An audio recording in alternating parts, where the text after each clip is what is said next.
The rules of engagement are being redrawn in West Asia.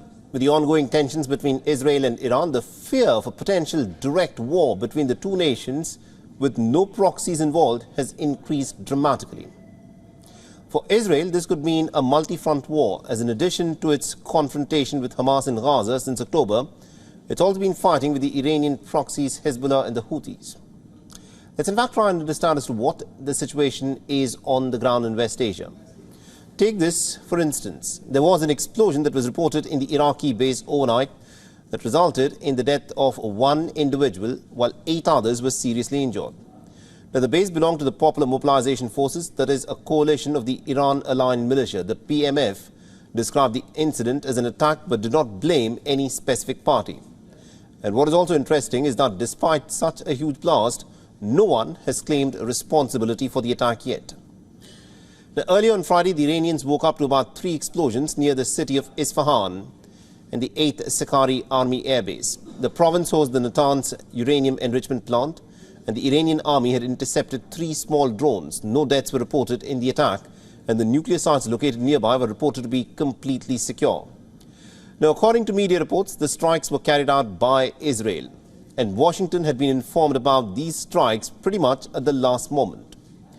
Now, the blasts had alerted the world leaders, and the United States said that it had no role to play in the incident, and countries from the United Kingdom to France to China called for de-escalation. Now, experts say that this attack was actually just a signal. Israel aimed to send a message that it could strike Iran wherever and whenever it wanted to. And this apparently was the message that was received by Iran. Now, it's difficult to say whether it was indeed the case. The Iranian minister, however, dismissed the incident, saying that it was not an attack, but actually a fight of 3 or 4 quadcopters, which is akin to some kind of a child's play. Tehran has decided to not respond right now. It is said that if Israel decides to take another action, then its response will be immediate and severe. Now, Israel has not officially responded to this incident.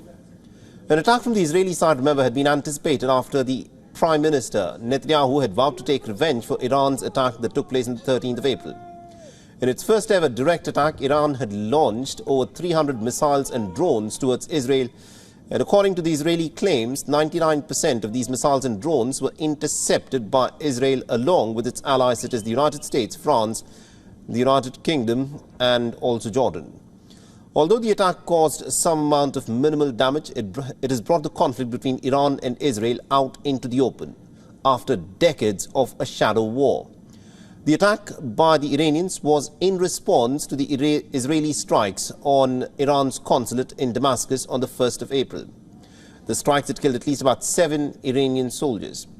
But according to reports, Netanyahu's war cabinet had initially approved plans for a strike inside Iran on the 15th of April, but it held back at the last minute. And this was after the cabinet members had ruled out a strike on nuclear sites in Iran. And all this was due to the increasing pressure reportedly from the United States and the Gulf states on Prime Minister Netanyahu and his cabinet divisions. So plans to head back at Iran reportedly were delayed twice because of American pressure. But there are a number of questions. Will Israel still continue to hold back? Will this string of tit-for-tat attacks continue, or will the West Asia region witness another war?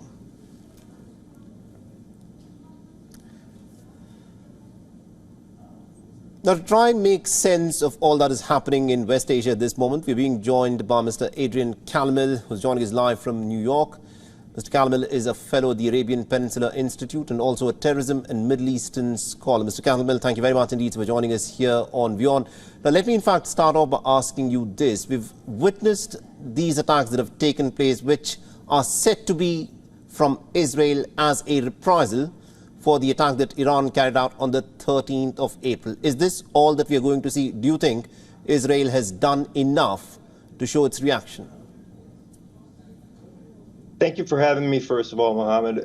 I would say that it's hard to calculate what Israel will do, but it sent a very clear message. Not only did it hit Natanz outside their nuclear facility, which is where the Israelis have run 2 sabotage operations on that facility because it's very troublesome. It's a highly enriched uranium nuclear facility. But what they were able to do, the Israelis, was show that they could go out, reach, and touch the Islamic Republic and knock out their S-300 defense systems, their advanced air defense systems. The Islamic Republic is downplaying this.